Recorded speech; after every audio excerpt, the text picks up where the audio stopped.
Good morning students. We are discussing the French Revolution. Today's topic is the struggle of survive. ठीक है, ये मैंने आपको कल बताया था कि वहाँ पे ट्रेजरी खाली हो गई थी। लास्ट वीडियो हमारा वहाँ पर छूटा था। ठीक है, क्यों हुई थी, उसके कारण क्या थे, वो सब मैंने आपको वीडियो में बता दिए थे। आपने हाईलाइट भी अपनी बुक में कर लिए होंगे आई होप। अब हमारा जो नेक्स्ट टॉपिक है वो यही है कि द स्ट्रगल ऑफ सर्वाइव। ठीक है, अब आप देखिए सर्वाइव। अब ऐसा क्या हुआ वहाँ पर कि फ्रांस में ऐसा क्या हुआ कि लोगों के लिए संघर्ष बढ़ता जा रहा था। वे दिन प्रतिदिन हर टाइम वो सर्वाइव किए जा रहे थे। अब सर्वाइव क्यों कर रहे थे, क्या हुआ वहाँ पर, देखिए सब्सटेंस क्राइसिस। ठीक है, ये एक आपकी डेफिनेशन दी हुई है आपकी बुक की साइड में। देखिए इसकी सबसे पहले मैं आपको इसकी डेफिनेशन बताती हूँ। Subsistence crisis and extreme situations were where the basic means of livelihood और इंडेंजर्ड। ठीक है, इंडेंजर्ड क्यों हो गई, अब देखिए खतरनाक क्यों हो रही है, क्योंकि मनुष्य को जीने के लिए 3 चीज़ों की आवश्यकता होती है। उसकी जो बेसिक थिंग्स होती है वो 3 होती है। कौन सी होती है आपको पता है?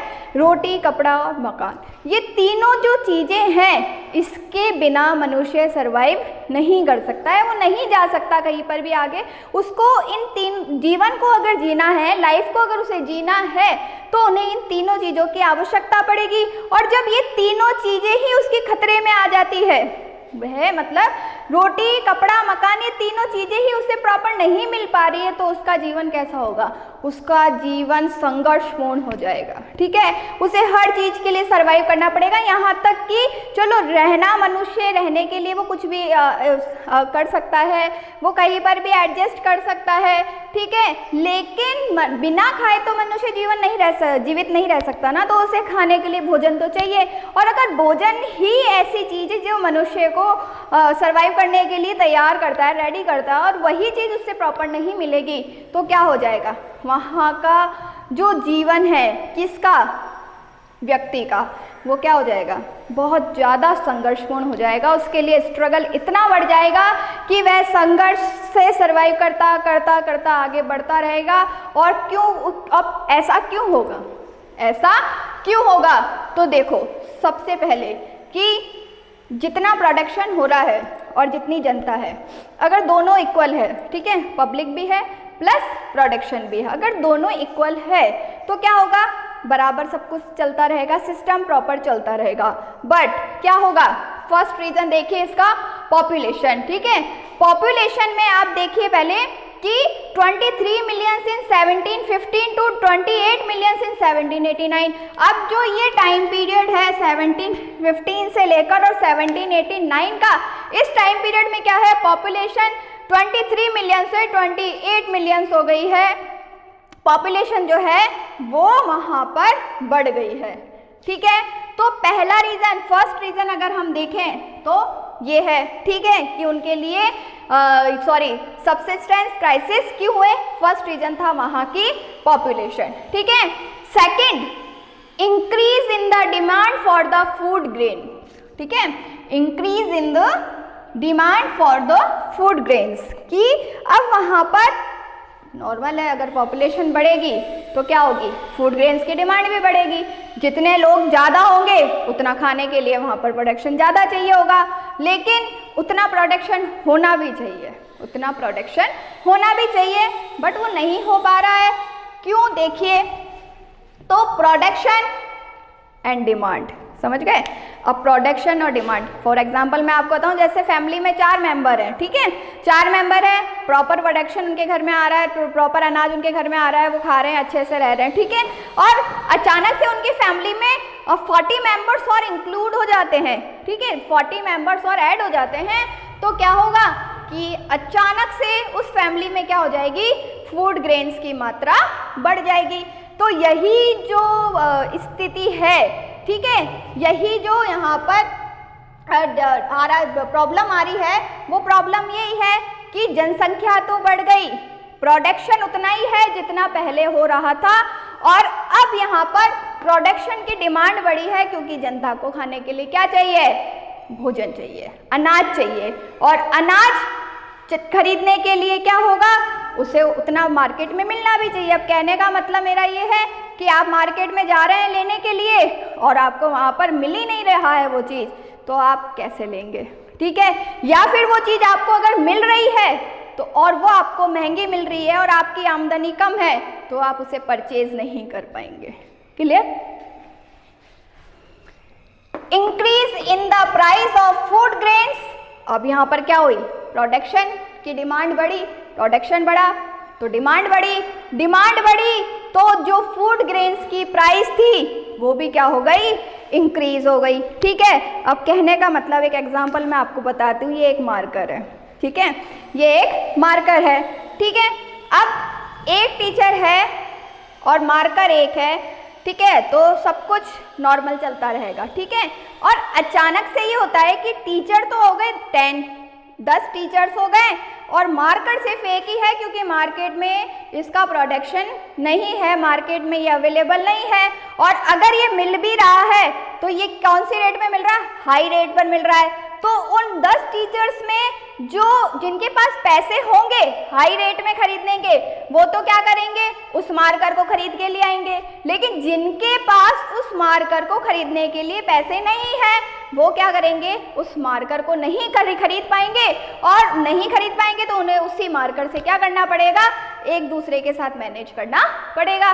लेकिन वो कब तक मैनेज कर पाएंगे, कुछ समय तक ही मैनेज कर पाएंगे, ज़्यादा लंबे समय तक वो मैनेज नहीं कर सकते हैं। तो अब यहाँ पर क्या बात हो रही है कि जैसे ही फूड ग्रेन्स की प्राइस बढ़ती है तो वहाँ के लोग क्या करते हैं कि जिनके पास पैसे हैं, जो समृद्ध हैं, वो तो क्या कर रहे हैं, अनाज खरीद रहे हैं, खा रहे हैं। लेकिन जो पुअर हैं, जो पुअर जनता है, गरीब लोग जो हैं, जो डेली वेजिस पर काम करते हैं, उनके पास इतने पैसे नहीं हैं कि वह उस अनाज को खरीद सके। कहने का मतलब ये है कि महंगाई तो बढ़ रही है कि आज जो चीज़ 10,000 में आ रही थी वही चीज़ आज 50,000 में आ रही है। लेकिन जिसकी 50,000 इनकम है वो तो उस 50,000 की चीज़ को खरीद सकता है, मैनेज कर सकता है। लेकिन जो व्यक्ति अभी भी 10,000 रुपये ही कमा रहा है तो वह उस 50,000 की चीज़ को खरीदने के लिए समर्थ नहीं है, वो उसके लिए तैयार नहीं है, वो उसके लिए नहीं खरीद पाएगा वो चीज़। तो यही चीज़ यहाँ पर बताई गई है। वेजेस वर फिक्स्ड लेबरर्स, अब जो लेबरर्स कौन है, मजदूर। अब मजदूर के लिए कुछ वेजेस जो हैं वो फिक्स कर दिए गए हैं कि इसी वेजेस पर उन्हें वो चीज़ वहाँ पर दी जाएगी। समझ गए मेरी बात। तो यहाँ पर ये पॉइंट क्लियर होता है। इसके बाद ये सारे रीजंस तो हो गए कि increase the demand for food grains, production plus demand, increase in the price of food grains and wages were fixed labourers. ये पॉइंट तो हमारे क्लियर हो गए। पर ऐसा क्यों हुआ, ऐसा क्यों हुआ, तो देखिए ड्रॉट और हेल, ठीक है। अब अचानक से क्या होता है, क्लाइमेट जो होता है ना वो हमेशा एक जैसा नहीं होता है, ठीक है ना। तो क्लाइमेट में चेंजेस होते रहते हैं। अब जहाँ जनसंख्या तो बढ़ गई, प्रोडक्शन उतना ही है, उतना क्यों है, क्योंकि मौसम कैसा है, वहाँ पर बारिश नहीं हुई तो सूखा पड़ गया, हेल, और अगर फसल हुई तो उस पर ओले गिर गए, हेल मीन्स ओले, ठीक है। ओले गिर गए तो फसल क्या हो गई, डिस्ट्रॉय हो गई, और सारी जो क्रॉप्स है वो डिस्ट्रॉय हो गई। तो वहाँ पर क्या हो गया, प्रोडक्शन की मात्रा कम हो गई, और प्रोडक्शन की मात्रा कम हो गई तो जो सीमित जितना प्रोडक्शन है ना, उस सीमित प्रोडक्शन को क्या किया जाएगा, हाई रेट में बेचा जाएगा। कहाँ पर, मार्केट में। अंडरस्टूड। रिड्यूस हार्वेस्ट, अब हार्वेस्ट में क्या आ गई, कमी की। हार्वेस्ट जो है फसल है वो क्या हो गई, कम होगी, क्योंकि फसल खराब हो गई। जब खराब हो गई तो खराब फसल तो किसी काम की नहीं है, और जहाँ पर जो फसल सही है वो उसकी वैल्यू क्या हो जाएगी, बढ़ जाएगी। सब्सिस्टेंस क्राइसिस, यही मेन कारण थे वहाँ के लोगों के जीवन यापन करने के। आप मुझे कहेंगे मैम सब्सिस्टेंस क्राइसिस क्या होता है, इसका मीनिंग होता है निर्वाह संकट। क्या होता है इसका मीनिंग, निर्वाह संकट। कहने का मतलब कि अगर जीवन को जीना है, निर्वाह करना है, तो उस जीवन को जीने के लिए जिन थिंग्स की हमें नीड है वह थिंग्स हमें मिलना बहुत ज़रूरी है, ठीक है। और अगर जिन थिंग्स की हमें नीड है वो चीज़ प्रॉपर नहीं मिलेगी तो क्या हो जाएगा, वहाँ का सब्सिस्टेंस क्राइसिस खतरे में पड़ जाएगा। तो फ्रांस में भी यही हुआ है, यही कारण रहे थे वहाँ पर कि वहाँ के लोगों के लिए सब्सिस्टेंस क्राइसिस बढ़ गए थे। ठीक है, अब फूड ग्रेन्स जो है उनकी मात्रा, उनकी प्राइस बढ़ रही है, जो गरीब जनता है उस हाई रेट के प्रोडक्ट फूड ग्रेन्स को नहीं खरीद पा रही है, तो उनके लिए निर्वाह करना बहुत मुश्किल हो जाएगा। तो ये सारी चीज़ें जो है वो क्या होंगी, एक दूसरे से कनेक्टेड हो गए, वहाँ पर सब्सिस्टेंस क्राइसिस को बढ़ाएगी। इन सब का रीज़न क्या रहेगा, बैड हार्वेस्ट। अगर ये दोनों चीज़ें हो रही हैं तो इसका मतलब वहाँ पर क्या होगा, बैड हार्वेस्ट होगा, और बैड हार्वेस्ट होगा तो वहाँ पर प्रोडक्शन ही नहीं होगा, प्रोडक्शन नहीं होगा वहाँ पर तो लोगों को खाने के लिए भोजन नहीं मिलेगा। और भोजन जो है वो मेन थिंग होती है मनुष्य को उसका जीवन निर्वाह करने के लिए। तो ठीक है, ये पॉइंट यहाँ पर हमारे क्लियर होते हैं। अब देखिए ये टॉपिक हमारा क्लियर हो गया, बुक में देख लीजिएगा बच्चों।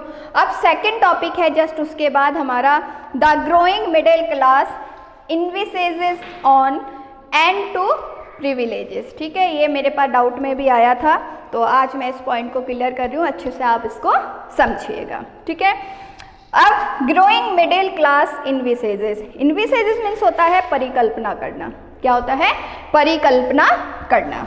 और प्रिविलेजेस मीन्स होता है विशेषाधिकार, कि इस मतलब आपको पता है हमने 3 क्लासेस पढ़ी थी ना, clergy, nobility and third state. अब जो थर्ड स्टेट है वो उसको तो कुछ अधिकार दिएगा, लेकिन जो क्लर्जी और नोबिलिटी में जो व्यक्ति जन्म ले रहे हैं, जो मनुष्य जन्म ले रहा है, उसको कुछ विशेष अधिकार जो है वो मिले हैं, उसे जन्म से ही मिले हैं। तो वह ऐसा क्यों, ऐसा क्यों, ये सवाल कब किया जाएगा, जब थर्ड स्टेट के लोग क्या हो जाएंगे, प्रॉस्परस हो जाएंगे, मीन्स समृद्ध होंगे। अब यहाँ पर समृद्ध कैसे हो रहे हैं, देखिए ग्रोइंग, ग्रोइंग मीन्स बढ़ना, मिडिल क्लास, मिडिल क्लास जो है वो अचानक से ग्रो कर रही है। ग्रो क्यों कर रही है, देखिए, और section of third state prosperous.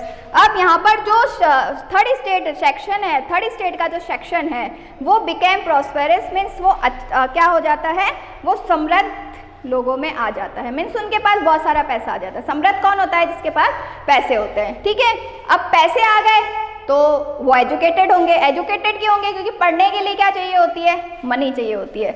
Higher education लेने के लिए क्या चाहिए, मनी चाहिए। अब यहाँ पर इन लोगों के पास मनी आ गई, थर्ड स्टेट में, सारे नहीं, कुछ लोगों के पास। ठीक है, कुछ लोगों के पास मनी आ गई तो वो क्या हो गए, एजुकेटेड हो गए। और वो एजुकेटेड हो गए तो जब पढ़ा लिखा व्यक्ति है और उसके सामने अगर कोई चीज़ आएगी तो वह अगर गलत होगी तो वह उसके लिए क्या करेगा, सवाल जरूर उठाएगा, क्योंकि अनपढ़ आदमी को सही और गलत की पहचान नहीं होती है।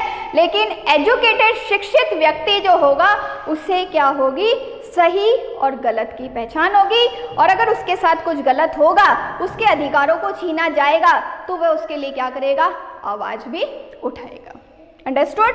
अब who and how, who means कौन, हाउ मीन्स कैसे, कि थर्ड स्टेट में बहुत सारे लोग थे ना, तो थर्ड स्टेट में बहुत सारे लोगों में कौन ऐसे लोग थे जो क्या हो गए थे, पैसे वाले हो गए थे, और कैसे हुए थे। ठीक है, तो देखिए कौन से हुए थे, merchant, traders, lawyers, manufacturers and etcetera. ठीक है, तो ये सारे लोग जो थे वो क्या हो गए, पैसे वाले हो गए। क्यों हो गए, क्योंकि ये पढ़ लिख लिए, इन्होंने अपना व्यापार करना शुरू कर दिया। ठीक है, अपने व्यापार से इन्होंने क्या कमाए, पैसे कमाए। उन पैसों से इन्होंने अपने बच्चों को शिक्षित किया, फिर इनके बच्चे शिक्षित हुए, फिर उन्होंने अपने बच्चों को, तो पीढ़ी दर पीढ़ी जो है ये क्या है, सर्कुलेशन चलता रहा। ठीक है, अब देखिए, अब कहने की बात यह है कि आप कहेंगे कि मैम ये तो समृद्ध तो हो गए, पर हुए कैसे, क्या किया इन्होंने। देखिए, overseas trade and manufacturing of goods. अब ओवरसीज, ओवरसीज मीन्स होता है समुद्र के द्वारा या समुद्र के रास्ते से। ठीक है, समुद्र के रास्ते से इन्होंने व्यापार करना शुरू किया। किन्होंने, ट्रेडर्स ने। ठीक है, ट्रेडर्स ने समुद्री मार्ग से व्यापार करना शुरू करा और उन्होंने अच्छी गुड थिंग्स जो थी उनकी मैन्युफैक्चरिंग की। ठीक है, उसके बाद believed that no group should be privileged by birth।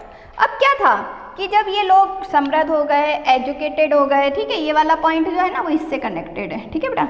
तो समृद्ध हो गए, एजुकेटेड हो गए, ठीक है, उन्होंने समुद्री मार्गों के द्वारा अपने व्यापार को भी बढ़ाया, उन्होंने नई नई चीज़ों की मैन्युफैक्चरिंग करी, उन्हें मार्केट में बेचकर उन्होंने बहुत अच्छा पैसा कमा लिया और उनके पास पैसे आ गए, ठीक है। तो रहे तो वो थर्ड स्टेट के लोग, ध्यान रखना, वो ना क्लर्जी है ना नोबिलिटी है, वो है तो थर्ड स्टेट के लोग, लेकिन फिर भी उन्होंने मेहनत करके क्या कमाया, पैसा कमाया और वह समृद्ध बने, ठीक है। Believe that no group should be privileged by birth. अब यहाँ पे देखिए कि सारी चीज़ें हो जाती है, सब कुछ हो गया, तो अब लोग क्या कहेंगे, लोग कहेंगे कि भाई अगर पैसे वाले वो भी हैं, पैसे वाले हम भी हैं, ठीक है, तो फिर उन्हें ऐसा क्यों कि उन्हें कुछ विशेष अधिकार दिए जा रहे हैं, ऐसा नहीं। प्रिविलेजेस क्या होता है, देखो बेटा कि अब नोबल फैमिली में अगर कोई जन्म ले रहा है तो उसे जन्म से वो अधिकार मिल रहा है। अधिकार क्या मिल रहा है कि उन्हें टैक्सेस पे नहीं करना पड़ रहा। हमने पढ़ा था क्लर्जी और नोबिलिटी क्लासेस जो हैं, ई स्टेट जो है वो क्या कर रहे हैं, वो तो थर्ड से क्या ले रहे हैं, टैक्सेस वसूल कर रहे हैं, ठीक है, और टैक्स वसूल कर रहे हैं, और वहाँ उस फैमिली में अगर कोई न्यू व्यक्ति आ रहा है, उसी फैमिली का है, तो वो भी क्या करेगा, टैक्सेस वसूल करेगा। तो मतलब पीढ़ी दर पीढ़ी, जनरेशन टू जनरेशन वे अधिकार उसे क्या रहेंगे, मिलते रहेंगे, ठीक है। Demand a society based on freedom and equal laws and opportunity. यहाँ पर लोगों ने कह दिया कि भाई ये जो ग्रुप है, कौन सा ग्रुप, नोबिलिटी और क्लर्जी, इनको क्या है कि बाय बर्थ जन्म से विशेषाधिकार मिल रहे हैं और वे उनका उपयोग कर रहे हैं, बल्कि हम भी उनके जैसे ही एजुकेटेड है, हम भी उनके जैसे समृद्ध है, फिर भी उन्हें वो अधिकार दिए जा रहे हैं। क्यों? क्योंकि वो सेकंड और फर्स्ट स्टेट से क्या करते हैं, जुड़े हुए हैं, ठीक है। अब यहाँ पर जो एजुकेटेड पर्सन है उन्होंने डिमांड कर दी एक सोसाइटी में उन्होंने क्या डिमांड करी, freedom and equal laws and opportunity, ठीक है।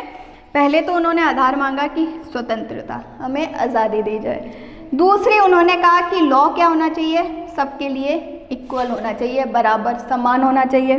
और तीसरा उन्होंने मांगा अपॉर्चुनिटी, कि अगर किसी को अवसर दिए जा रहे हैं, सोसाइटी में अगर कोई अपॉर्चुनिटी दी जा रही है तो वह भी इक्वल होनी चाहिए, ठीक है। तो ये डिमांड किसके द्वारा रखी गई है, ये डिमांड थर्ड स्टेट के द्वारा रखी गई है। और थर्ड स्टेट में भी वो कौन से लोग हैं जो प्रॉस्पेरस है एंड प्लस एजुकेटेड है, ठीक है। इन दोनों के द्वारा ये डिमांड रखी गई है एक नई सोसाइटी की, ठीक है। Got a voice of oppose, क्यों ये वॉइस क्यों है, क्यों ये इसके खिलाफ आवाज़ क्यों उठी, क्योंकि अब वो लोग समझने लग गए हैं, ठीक है। जो उनके साथ भेदभाव हो रहा है, जो उनके साथ डिस्क्रिमिनेशन हो रहा है, उस डिस्क्रिमिनेशन को वो समझने लग गए हैं, तो उन्होंने डिमांड शुरू की। अब आप कहेंगे कि मैम अचानक से उनके मन में ऐसे विचार क्यों आए, कहीं ना कहीं से उन्हें किसी ने तो बताया होगा उनके अधिकारों के बारे में, कहीं ना कहीं से तो उन्हें किसी ने मोटिवेट किया होगा। तो वह जो मोटिवेशन का जो रोल है वो मेन रोल था इंस्पायर्ड बाय फिलोसोफर, ठीक है। वो मोटिवेट कैसे हुए, देखो हु का तो मैंने बता दिया कि वो समृद्ध कौन कौन थे और वो कैसे बने, ठीक है, दोनों पॉइंट क्लियर हो गए। अब उसके बाद भी तो उनको जो विचार मिले, उनके पास जो विचार आए, जिन विचारों से वे रूबरू हुए, अवगत हुए, वो विचार उनको कहाँ से मिले, फिलोसोफर से, ठीक है। आपको पता है ना, फिलोसोफर्स जो होते हैं उनके विचारों से बहुत सारे लोग मोटिवेट होते हैं और उनको उनके अधिकारों के बारे में पता लगता है और वह उन अधिकारों की डिमांड करते हैं, ठीक है। 2 फिलोसोफर तो मैंने आपको बता दिए थे, रूसो और मॉन्टेस्क्यू, दोनों ने कौन कौन सी बुक्स लिखी थी वो भी मैंने आपको बता दी है। याद रखिएगा आप दोनों बच्चों, भूलना मत, क्योंकि ये जो उनकी बुक्स हैं, ठीक है, वो आपको याद रखनी कि कौन सी बुक में कौन सा पार्ट है और कौन से पार्ट में से कौन सा पॉइंट लोगों ने लिया था और किस तरह से उन विचारों से अवगत होकर उन्होंने आगे से आगे जो सोसाइटी थी, सोसाइटी में उन्होंने डिमांड करना शुरू कर दिया था, एक नए समाज की उन्होंने परिकल्पना करना शुरू कर दिया था। तो ये सारी चीज़ें जो हैं वो हमने इस पॉइंट में क्लियर कर ली है, ठीक है बेटा। अब आता है मेन, देखिए आज तो हम इतना ही पढ़ेंगे, कल का जो हमारा टॉपिक होगा ना वो टॉपिक होगा हमारा रोल ऑफ फिलोसोफर। अब इन सारी चीज़ों के अंदर जो फिलोसोफर्स हैं उनका क्या रोल है, उनकी क्या अहम भूमिका है, वो हम उसके बारे में नेक्स्ट वीडियो में पढ़ेंगे। और इसके साथ मैंने आपको बता भी दिया था किस तरह आपने देखा कि सोसाइटी के अंदर कितने तरह के डायमेंशंस आए थे, जैसे वहाँ की एम्प्टी ट्रेजेडी थी, प्लस वहाँ पर सब्सिस्टेंस क्राइसिस हुए थे, ठीक है। वहाँ की जो सोसाइटी थी वो सोसाइटी को अब समझ में आ गया था कि राजा क्या कर रहा है, दिन प्रतिदिन उनसे टैक्स वसूलने में लगा है, और टैक्स वसूलने के कारण वहाँ के लोग बहुत गुस्सा हैं कि ये सारा जो थर्ड स्टेट पे चलाया जा रहा है, फर्स्ट और सेकंड से कुछ नहीं लिया जा रहा है। तो ये सारा जो डिस्क्रिमिनेशन है लोगों को क्या करता है, एक ग्राउंड देता है। ग्राउंड किसका? रिवॉल्ट का। ग्राउंड किसका देता है? रिवॉल्ट का। तो ये उन्होंने जो एक इनको ग्राउंड मिला है किसका, कि राजा ने जिस तरह से सोसाइटी को डिवाइड किया था और डिवाइडेड सोसाइटी में जिस तरह से भेदभाव किए गए थे, तो वह भेदभाव के कारण क्या मिला, रिवॉल्ट को एक ग्राउंड मिला। और उसमें जो एजुकेटेड पर्सन्स थे उन्होंने अपने अधिकारों की डिमांड करना शुरू किया, और इस तरह से ये फ्रांस के अंदर रिवॉल्ट हुआ। और ये सारे पॉइंट आपको याद रखने हैं बेटा।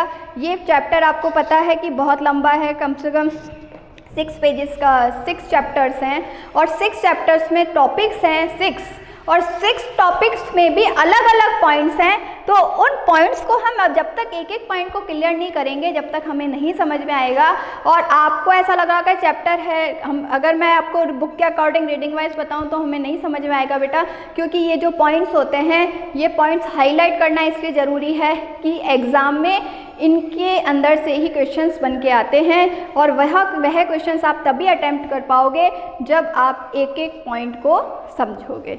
अंडरस्टूड? तो ये सारे पॉइंट्स आपको क्लियर है, आई होप आपको समझ में आ गया होगा। बट फिर भी अगर आपको कोई प्रॉब्लम हो तो आप डाउट में डाल सकते हैं, आपका जो भी डाउट होगा उसे क्लियर किया जाएगा। Okay students, thank you.